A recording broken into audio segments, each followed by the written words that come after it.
नमस्कार। मंदार जी हिंदी यह चैनल में आप सभी का सहर्ष स्वागत करता हूं। ऐसे ही मेरे चैनल को जुड़े रहे। जो भी वीडियो आपको पसंद आए उसको जरूर लाइक कर देना और अपने परिवारजनों में शेयर करते रहना और मेरे चैनल को सब्सक्राइब करना, यही आपको सभी को प्रार्थना है। आज हम इस वीडियो में श्रवण करेंगे निर्जला एकादशी का महात्म्य क्या होता है, उसकी महिमा क्या होती है। तो देखो, हमारे यहाँ पूरे 12 मास में ज्येष्ठ मास की शुक्ल पक्ष की एकादशी जो होती है, वही एकादशी निर्जला एकादशी कहलाती है।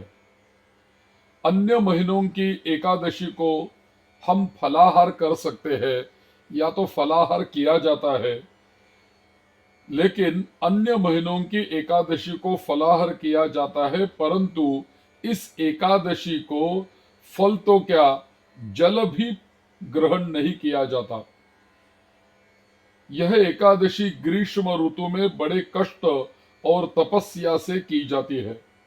अतः अन्य एकादशी एकादशियों से इनका महत्व सर्वोपरि होता है। इस एकादशी करने से आयु और आरोग्य की वृद्धि तथा उत्तम लोक की प्राप्ति होती है।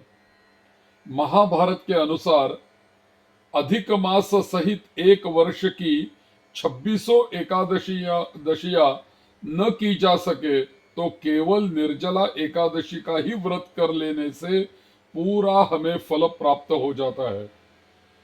वृषस्थे मिथुनस्तेर वृषस्थे मिथुनस्तेर के शुक्ला ह्येकादशी भवेत ज्येष्ठे मासि प्रयत्नेन सोपोष्या जलवर्जिता स्नाने चाचमने चैव वर्जयेन्नोदकं बुधा संवत्सरस्य या मध्ये एकादश्यो भवत्युतः तासां फलमवाप्नोति अत्र में नास्ति संशयः।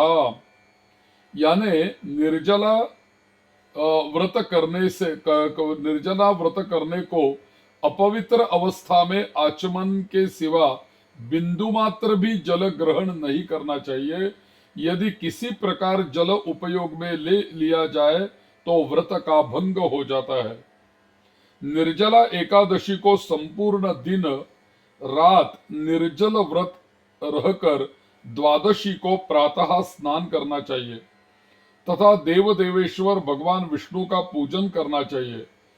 सामर्थ्य के अनुसार गंध, धूप, पुष्प और सुंदर वस्त्र से विधि पूर्वक पूजन करके सुवर्ण और जलयुक्त कलश का दान करना चाहिए।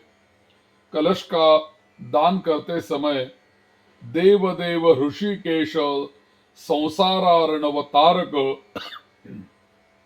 उदकुंभ प्रदानेन नयमाम परमाम गतिम, अर्थात संसार सागर से तारने वाले देव देव ऋषिकेश, इस जल के घड़े का दान करने से आप मुझे परम गति की प्राप्ति कराइए।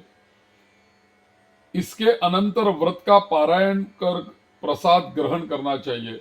एकादशी व्रत करने वाले पुरुष के पास विशालकाय, विकराल आकृति और काले रंग वाले दंड पाशधारी भयंकर यमदूत कभी भी नहीं आते।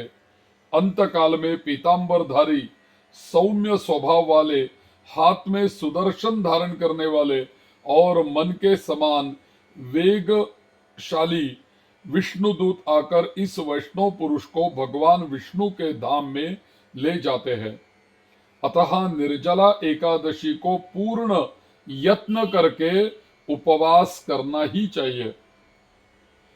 कथा ऐसी आती है कि पांडवों में भीमसेन शारीरिक शक्ति से सबसे बढ़ चढ़कर थे। उनके उदर में वृक नाम की अग्नि थी, इसीलिए उन्हें वृकोदर भी कहा जाता है। वे जन्मजात शक्तिशाली तो थे ही, नागलोक में जाकर वहां के 10 कुंडों का रस पी लेने से उनमें 10,000 हाथियों के समान शक्ति हो गई थी।